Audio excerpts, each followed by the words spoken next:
My academy channel. ठीक है, आपको मैंने बहुत मतलब 1.1 exercise 1.1 and 1.2 of class 9 mathematics NCERT उसको मैं बहुत अच्छी तरह आपको एक्सप्लेन कर चुका हूँ और आशा करता हूँ कि आप लोगों को वो एक्सरसाइजेज भी समझ में आई होंगी।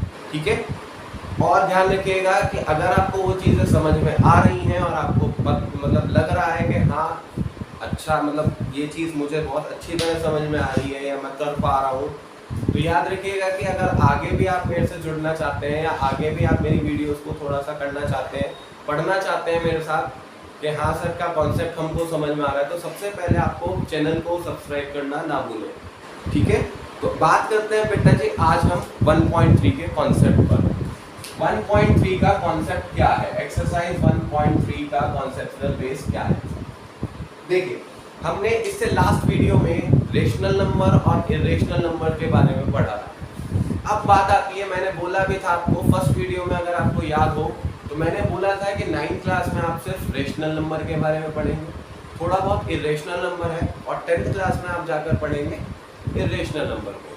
ठीक है, तो थोड़ा सा बात आती है अब हमारी 1.3 में रेशनल नंबर की। अब रेशनल नंबर को क्या करना है सर, देखो रेशनल नंबर होते क्या है सर, वो नंबर्स होते हैं जो p/q की फॉर्म में होते हैं। q does not equal to क्या होता है बेटा, 0 होता है। ये चीज सभी को क्लियर है, लास्ट वीडियोस में ये चीज बहुत अच्छी तरह इलैबोरेट करी गई है। अब बात करते हैं हम हमारी किस पर, सर अगर हम इसको डेसिमल फॉर्म में चेंज करते हैं, अगर हम किसी भी रेशनल नंबर को एग्जांपल के तौर पर 5/7 या 5/2 या 10/3 किसी भी नंबर को हम डेसिमल एक्सप्रेशन में चेंज करते हैं, तो देखो दो तरीके की वैल्यूज देता है हमारी, दो तरीके की एक्सप्रेशन देगा। एक तो आएगी टर्मिनेटिंग और एक आएगी बेटा जी non terminating. What is the difference between terminating and non terminating decimal expression. तो देखो टर्मिनेटिंग डेसिमल एक्सप्रेशन क्या होती है, टर्मिनेटिंग डेसिमल एक्सप्रेशन वो होती है कि जब मैं किसी नंबर को दूसरे नंबर से डिवाइड करता हूँ तो मेरा एक पॉइंट के बाद वो रुक जाना चाहिए, यानी कि कंप्लीटली डिविजिबल हो जाना चाहिए। एग्जांपल के तौर पर 5/2, अगर देखिए बेटा मैं 5 को 2 से डिवाइड करता हूँ तो यहाँ पर 2 2 जा 4, माइनस किया 1, पॉइंट लगाया 0 और 2 2 जा 4 सॉरी, हाँ तो ये आ जाएगा 2 5 जा 10। ये कंप्लीटली डिविजिबल हो गई, यानी कि रिमाइंडर मेरा 0 हो गया और पॉइंट के बाद मेरी वैल्यू रुक गई। तो that's why we can say these types of decimal expression is terminating decimal expression. अब बात आती है नॉन टर्मिनेटिंग डेसिमल एक्सप्रेशन की।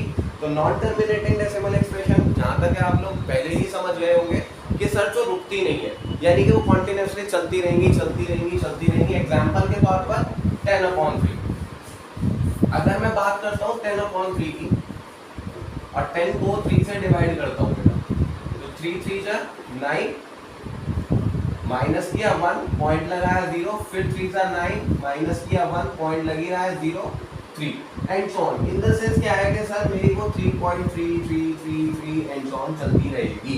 ठीक है जी, एक और चीज मैं बताना चाह रहा हूँ आपको, वो क्या है कि सर हम बिना देखे बिना डिवाइड करे हम किस तरीके से पहचान पाएंगे क्वेश्चन चैप्टर को, मतलब कि एक्सप्रेशन को कि वो टर्मिनेटिंग है या नॉन टर्मिनेटिंग है।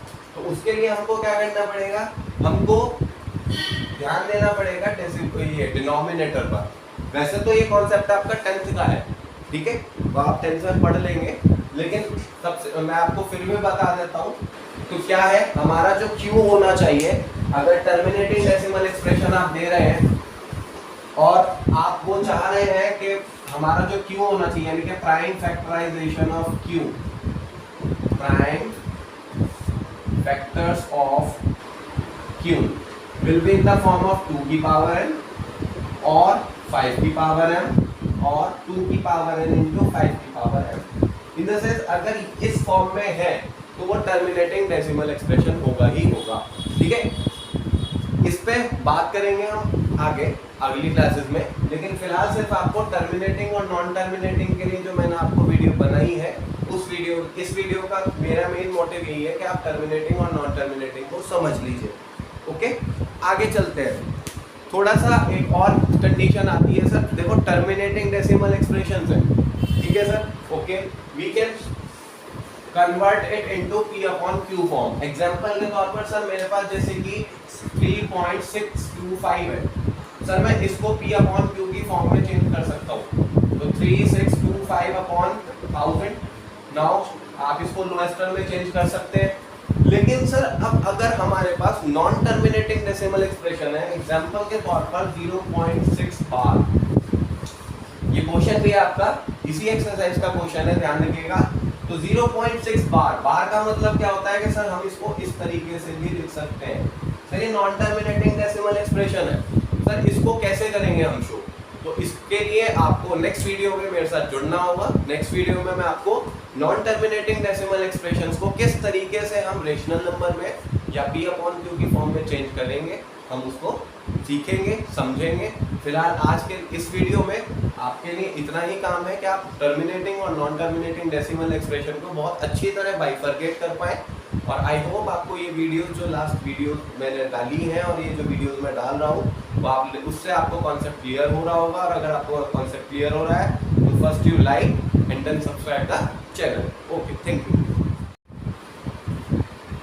आइए स्टूडेंट, इससे पहले मैंने आपको अभी टर्मिनेटिंग और नॉन टर्मिनेटिंग डेसिमल एक्सप्रेशंस के बारे में बहुत अच्छी तरह एक्सप्लेन किया है, ठीक है।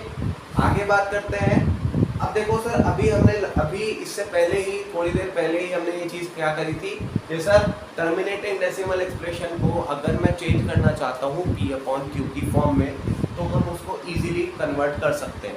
बट बात आती है सर अगर इरेशनल नंबर या फिर नॉन टर्मिनेटिंग डेसिमल एक्सप्रेशन है, उसमें मैंने आपको अभी एग्जांपल भी दिया था कि 0.6 बार है सर, इसको हम कैसे लिख सकते हैं? देखो जिसके ऊपर बार होता है वो डिजिट क्या होती है मेरी, बार बार रिपीट होती है, यानी कि 0.666666 एंड सो ऑन। अब सर इसको कैसे चेंज करूँगा मैं? How can we convert it into rational number या how can we convert it into p upon q form? तो बात करते हैं बेटा जी, देखो कैसे। सबसे पहले जो नंबर हमको दिया जाता है उसको हम लेट कर लेते हैं x बराबर 0.6666 एंड सो ऑन। अब इसको मैं बना देता हूँ इक्वेशन नंबर 1। जब मैंने यहाँ पर इक्वेशन नंबर 1 बना दी, अब बात करते हैं सर, देखो सिंपल है, सिंपल हमारा मेथड होता है इसका। आपको क्या करना है, देखो पॉइंट से पहले 0 आ रहा है, अगर मैं इस 6 को भी पॉइंट से इधर ले आऊँ तो मेरा कुछ काम बन सकता है सर। तो यहाँ पर मैं क्या करूँगा, 6 को डेसिमल के इधर डालने के लिए सबको पता है कि हम मल्टीप्लाई करते हैं, multiply by 10 on both sides, ठीक है जी। दोनों साइड्स में हमने क्या किया, 10 से मल्टीप्लाई कर दिया। तो जब 10 से मल्टीप्लाई किया तो 10x is equal to 6.666 and so on. ये काम आपको हर एक में करना है। अगर आपके पास कोई डेसिमल एक्सप्रेशन या नॉन टर्मिनेटिंग डेसिमल एक्सप्रेशन आती है और आपको ये काम करना है तो सबसे पहले आपको कुछ नहीं देखना, सीधा 10 से मल्टीप्लाई करें। 10 से मल्टीप्लाई करने के बाद आपको सबसे पहले ये चीज़ देखनी है कि क्या पॉइंट के बाद मेरी सेम डिजिट बन रही है। जैसे कि 0 पॉइंट के बाद 66666 आ रहा है, पॉइंट के बाद 6666 आ रहा है, तो यानी कि क्या ये चीज़ हो रहा है, ये बन रही है। और अगर बन रही है तो सिंपल है, देखो जैसे यहाँ पर 0 पॉइंट के बाद 6666 आ रहा है, 6666 आ रहा है, तो यहाँ पर हम क्या करेंगे, दोनों इक्वेशंस को फ्रॉम सब्ट्रैक्टिंग इक्वेशन 2 माइनस 1, हम सब्ट्रैक्ट कर देंगे इक्वेशन नंबर 2 को 1 में से।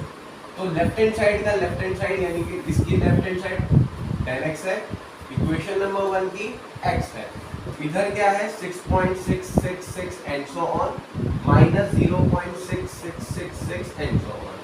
यहाँ पर लेफ्ट हैंड साइड को लेफ्ट हैंड साइड में से माइनस किया एंड राइट हैंड साइड को राइट हैंड साइड में से माइनस किया।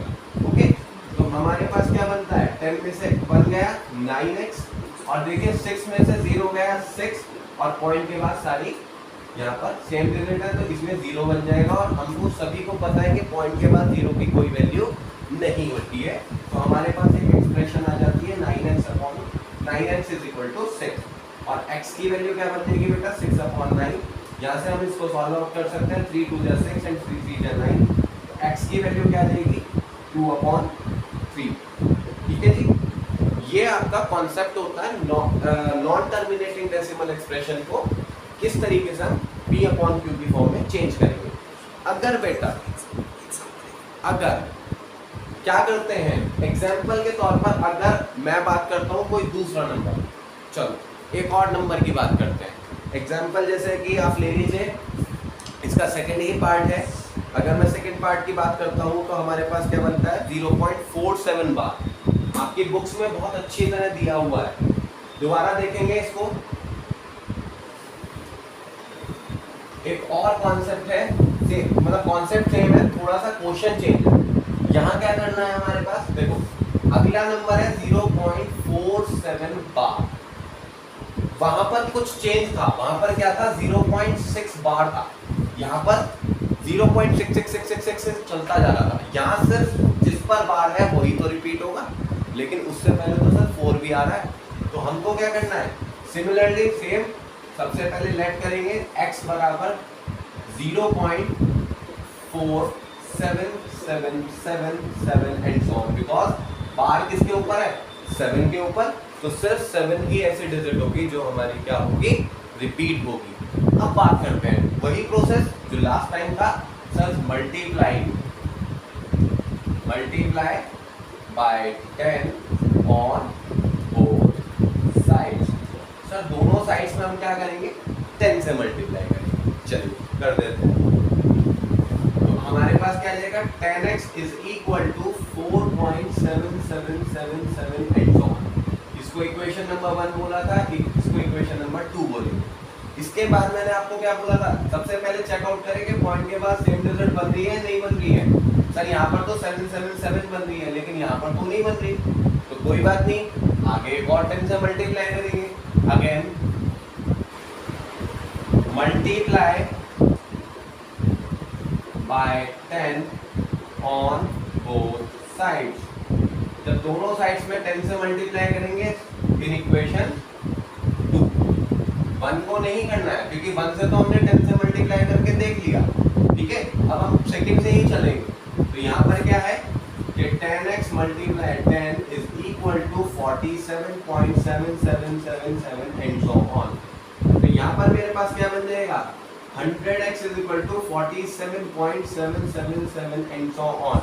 तो ये मेरी इक्वेशन नंबर 3।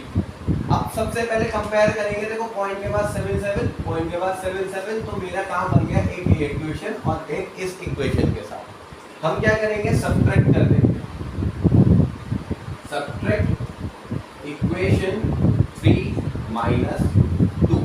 ठीक है, या 2 ऐसे भी लिख सकते हैं कि 2 फ्रॉम 3। तो देखो इसका LHS क्या है 100x माइनस के इसका LHS क्या है 10x is equal to 47.777 and so on minus 4.777 and so on. यहाँ तक बात क्लियर हुई होगी। आगे चलते हैं, देखो 100 में से 10 गया, क्या बचा 90 इज इक्वल टू 47 में से 4 गया, क्योंकि ये पॉइंट से पहले और ये पॉइंट से पहले, तो क्या बनेगा 43। तो यहाँ पर आ गया 43, पॉइंट के बाद 7 है तो 0। अब हमारे पास कंडीशन क्या बन गई 90x is equal to 43 and then x की वैल्यू क्या हो जाती है बेटा सेम 43/90। तो यहाँ पर मैंने आपको एक और एग्जांपल लेकर बताया है कि अगर सर पहले मैंने आपको ये चीज़ था कि पॉइंट के बाद ही मेरा रिपीटेशन हो, लेकिन अगर पॉइंट के बाद एक डिजिट के बाद रिपीटेशन हो रहा है तो आपको क्या प्रोसेस फॉलो करना है, वो प्रोसेस मैंने आपको इसमें भी एक्सप्लेन किया और इसमें भी एक्सप्लेन किया। आई होप आप लोगों को यहाँ पर ये कॉन्सेप्ट जो आज मैंने समझाया वो चीज़ आपको क्लियर हुई होगी, और अगर क्लियर होती है तो आपको क्या करना है सब्सक्राइब करना है चैनल को। Okay, then we will meet in next video. Okay.